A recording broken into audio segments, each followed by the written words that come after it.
I'm Greg Williams, the master negotiator and body language expert. I've spoken in 16 different countries, and I teach people how to negotiate better in what's known as an interview style presentation. That makes me unique because not only do I speak about reading body language, I also talk about negotiation tactics and strategies. And today, you're going to get a sample of an unrehearsed presentation, meaning questions will be posed that have not been thought of, and you'll see the type of interaction that occurs when I speak before an audience. Deborah? Thank you, Greg.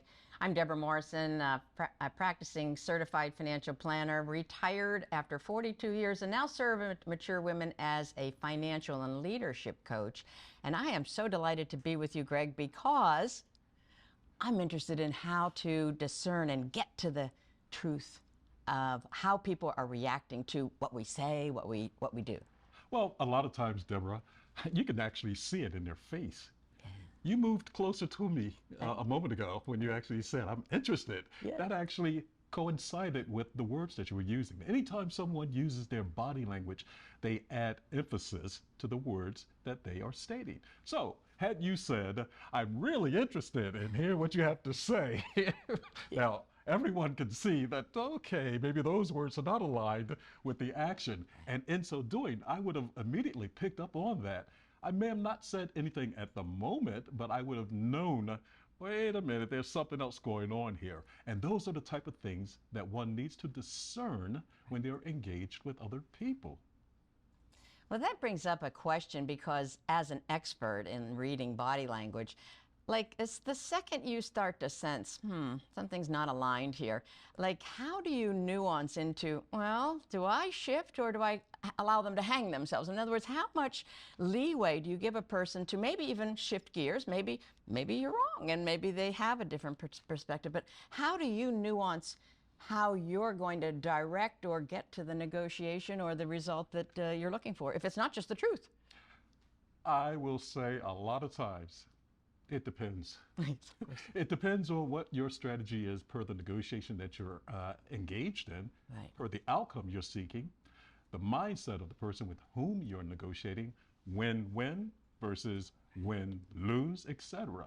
And you take into account those factors because if your perspective is win-lose, Yes. I'm going to deal with you differently than win-win. And thus, I may see signs, if you have the win-lose perspective, that indicate, hey, maybe you're not even being as factual as you should be. And I may let you go a little bit longer with that particular those mannerisms, simply to see what your intent is. And once I'm able to discern your intent, I know which strategy to use, how to manipulate you into getting back on the path that I've already set for the negotiation.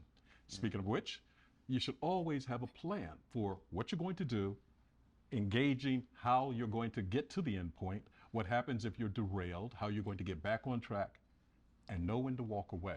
That's very important in any negotiation.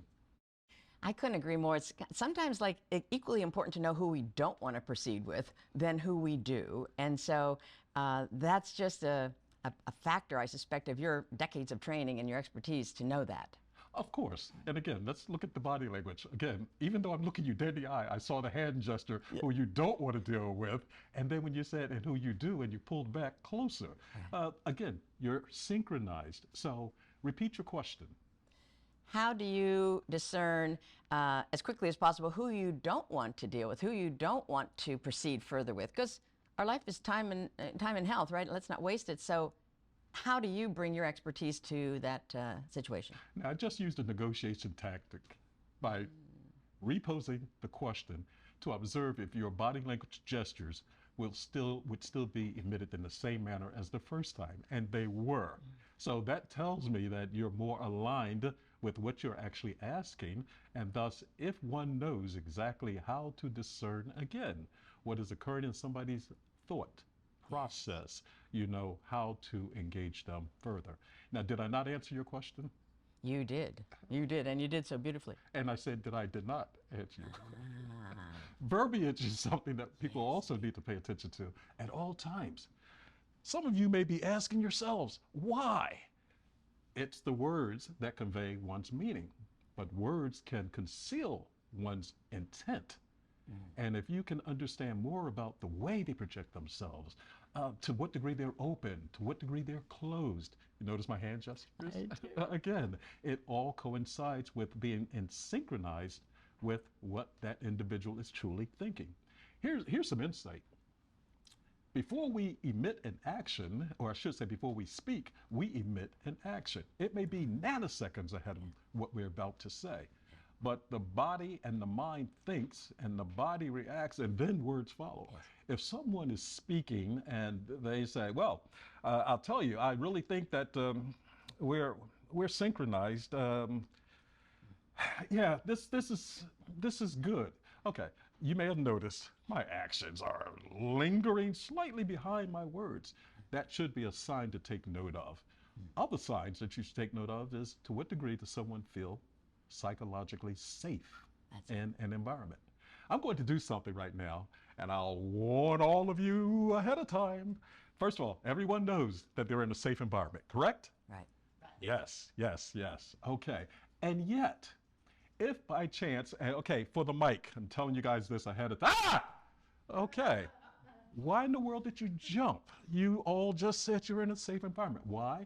Because that was a natural reaction. And those are the types of things that we can also gather from individuals. What's natural for them? Right. And then you have your baseline for how you can engage that individual going forward throughout the negotiation process. Right. So when you detect somebody's fearful, give me the end run around that, or the through. It depends. Of course. Again, the reason it depends is, what are you sensing that I may be doing that's causing you fear? Or are you bringing in fear from the outside? That's it. It's something I would observe about your mannerisms, your body language, and I would note what you were doing in a normal state of an environment that you're in, meaning to what degree are you just in a natural mindset, everything is fine, and then when you and I start interacting, you start to stiffen up. Now, if it's the latter, I know that I need to make you comfortable. Yeah. But how about if you're a bully? Sure. If you're a bully and you all of a sudden get nervous as we start talking, now I'm thinking to myself, and by the way, you just mimicked my action when I did that too. Exactly. Meaning we're aligned. Exactly. I don't know if the camera caught that, but nevertheless, it's a gesture to pay attention to when you're in alignment. But so nevertheless, so let's say you are a bully type of individual and you're getting nervous. Okay, now I'm thinking to myself, this is supposed to be a bully, and yet she's getting nervous. Well, maybe I'll let her stew in her nervousness for a while. Sure. Or if you're a kind and gentle soul, such as you are in reality, I would ask you, Deborah, is everything okay? Notice the tonality also in which I injected my voice with the question that I posed. I want to know if you're okay so I can make you feel safer, more calm about being in the environment that we're in. You may notice that my speech has started to slow down also. Or if you're a bully type, I may speed up and ask you exactly what's going on with you right now. Notice I leaned in ever so slightly to you also. So the body language synchronized with the words that one delivers adds additional meaning to whatever one is saying. You bet. And those wrinkles brow. The wrinkled brow. She picked up on the wrinkled brow. Yes, when someone is somewhat distraught, distressed, you know, they give you that grimace type look, like, don't mess with me, or something like that. And if you do, but is that a forest that they're just trying to convey? Is it a sense of a facade they feel is necessary to get you to do something one way or the other? Again, those are questions you pose to yourself. And in the planning stage of the negotiation, you should at least attempt to mimic what might occur in the negotiation, such that you build a formidable plan in order to address it. Right. So how many little incremental wins in your plan ahead of the conversation? How many incremental wins do you kind of want to tidy up before you go in for the close, if you will, or the conclusion? Well, in your plan, you set mile markers for where you think you'll be in the negotiation at a particular juncture in the negotiation. And if you're not at that point, you have built in off ramps to get back onto There you into the negotiation, or knowing it's time to stop.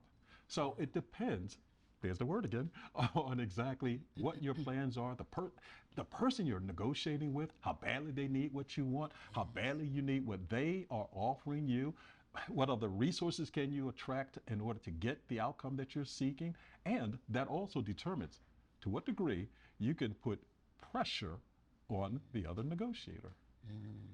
I'm curious, do you recommend that people film themselves of their kind of anticipated plan or speech pattern or pitch, if you will, and then look back at it to see about these wrinkled brows and anything that might be discerning? What's Or my not, answer? dissonant is what I meant. What's my answer?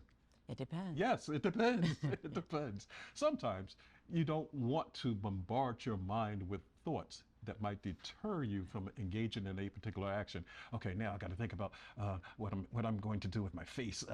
No, that's not what I really want to do. Let me see now. Do I want to frown? You, to the degree that you feel comfortable within your own skin, you can do whatever is most comfortable for you in the environment you're going to engage. So it comes down to comfort also. I've noticed that you've had your hands in somewhat of a steeple situation. Yes, that's a sign of authority. Like, okay, I got this. Security also. Okay. It can emit, if it's more upright, the fact that I am projecting an authority figure, et cetera, et cetera. I know what I'm doing, so forth and so on. It can also be the facade, and see, you changed the hands, but nevertheless, it can also be a facade that people project such that they try and convey a sense of security or falsehood. So you had to understand, based on the stimuli that you engage with any individual, how they respond to it, and that gives you insight into how much influence you have with that person at that moment in time. Brilliant. And, Oh, thank you. I appreciate that. But you talk about yourself or me? Go ahead. you are really a master at conveying to the other person about that safe space. And so I think that success rate probably leads to your success rate as a negotiator, because if I'm feeling safe, I'm liking you, I'm trusting you, I'm buying. Oh, true, for sure. Now, how about if I wanted to let you carry the conversation and you made that statement a moment ago? I would go,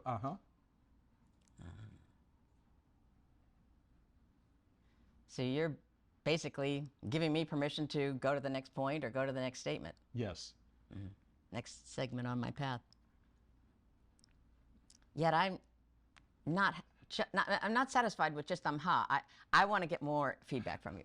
Well, and how about using questions to answer questions? There you go. Okay, so what type of feedback would you like to get? Would you give me some more input about your the body language of your feet and when you cross your legs? Talk about What that. would you like to know about crossing the feet and the legs, etc.?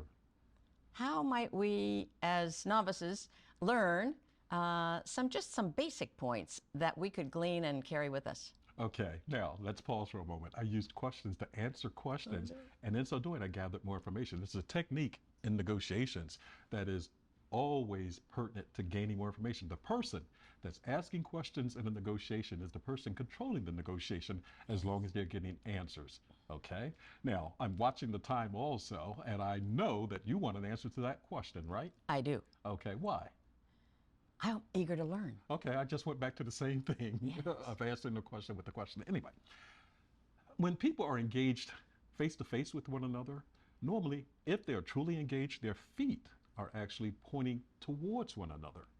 When one individual points a foot in an opposite direction, be it to the left, to the right, to the left, whatever be the case, that person is more than likely getting ready to exit the conversation. At bare minimum, something has happened in that person's mind that maybe they're tired at that particular point in time. But it's worth noting, because if you do note it, you can realign your feet with that individual, and to the degree that you are back in sync, the conversation will flow. If you're not, it won't.